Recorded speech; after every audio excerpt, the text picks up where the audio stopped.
Hi guys, Tim here. Welcome to this analysis of M.T.Anderson's feed. I'm going to talk to you about two main sections of this text, two characters even. Let's start by analyzing the hacker.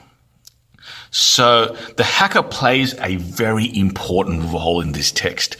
You could almost say that M.T.Anderson himself is using the hacker in many ways to speak to you. Okay.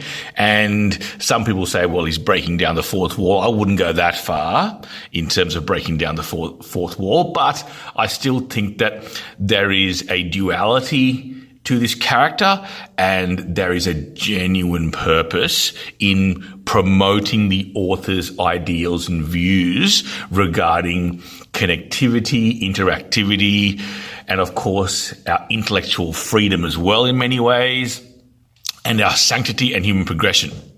So, looking at the hacker, first of all, the scene, if I recall, will be at a party or a club. They're having a great time when this inconspicuous, if I could really say inconspicuous, everyone can notice him in a funny way, doesn't really look like he fits in, starts exclaiming, "We enter a time of calamity," or "we live in a time of calamity." And this is a warning. Many see this as a warning from M.T.Anderson to his readers or responders regarding the nature of their connection to social media, connectivity, and the feed in general.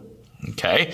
Now, a good way of looking at this particular role or the significance of the hacker, some might say, would be in the same way an anarchist would live their life or have their role examined. An anarchist, of course, is someone that wants to rebel against authority or wants to live their life without the discerning eye of a state, for example. And in this instance, they have a mission, and their mission is to warn. Now, I will probably follow that same line of argument that the hacker works as an anarchist in many ways, okay? But if you don't want to use that very, very rigid angle, you could just say that M.T.Anderson uses the hacker as a warning, okay? As a clear and present warning about the use of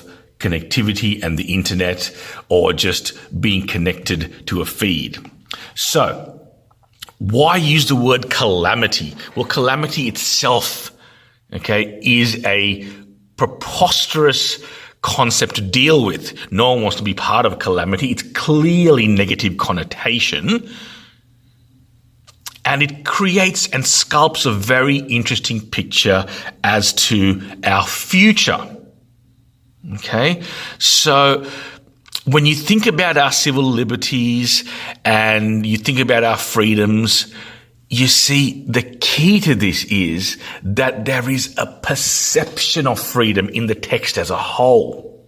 Okay? A perception of freedom. There is freedom and the ability to use technology to our advantage and to communicate, or is it the perception of freedom and the perception of our ability to communicate? That's the issue.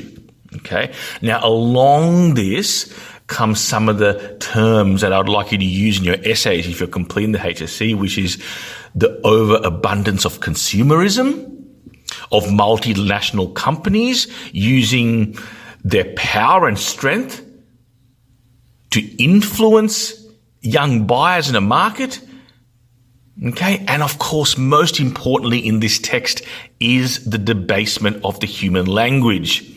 Okay, through consumerism, through selling point, some of the language we use in everyday communication has been debased and has been geared to almost promote a certain product. Okay, and this is what the hacker is totally against. Okay, so it's almost 5 minutes up for that piece of analysis. I try to keep most of my podcasts around 10 minutes. So let's move on now to the boat painting motif. Now, I really like this motif. I like this image. I love this part of the text. And I think that this particular motif will work really well with most HSC questions. Okay.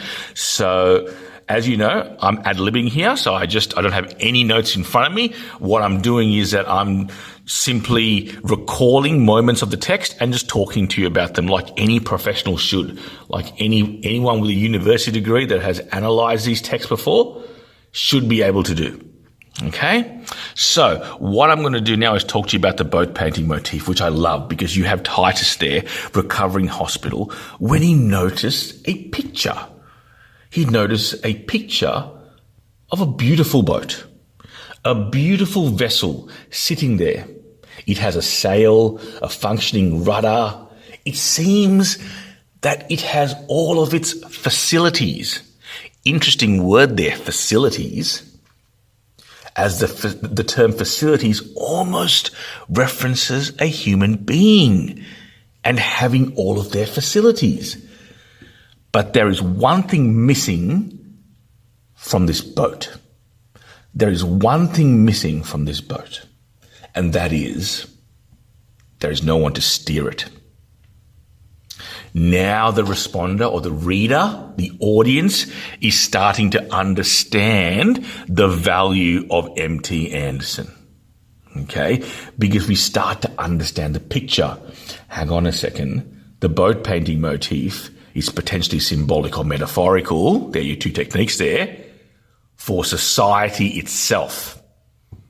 With all of our facilities, we're perfectly functioning, but we have no one to steer us and no one to guide us. We are completely rudderless, which means we are being but aimlessly floating wherever people tell us to go. And hence, the boat or the vessel is like humanity with feeds, looking like they have complete autonomy, but they are just floating and being pushed in whatever direction companies or consumers want them to go.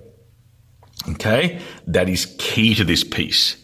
The fact that it has a rudder, but no one to steer it. Humanity should govern itself. Even if there's someone on the boat, but there was no one on the boat. It's an empty boat with a beautiful sail and steer. Okay? And that is us. We need to find a captain, a leader, or we can lead ourselves. It doesn't matter. Any way you want to look at it. But we have to have direction, and we must be the ones who guide our direction.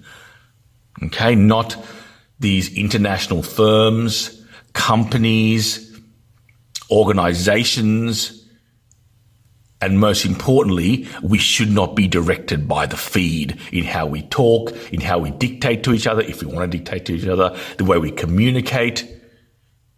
And that is an imperative point in which Anderson wants to communicate to his own readers. And it's perfect that Titus is sitting there, but Titus simply does not get it because he has been debased, his idea of the world, his ability to analyze has been completely debased by the feed, and he just does not get it. Okay, guys. Well, there you go. I've analyzed two really important sections of this text for you. Don't forget, the module is called Close Study of Text, so it's really important that you get to understand this text. Okay. There you go. Thank you, and thank you for listening.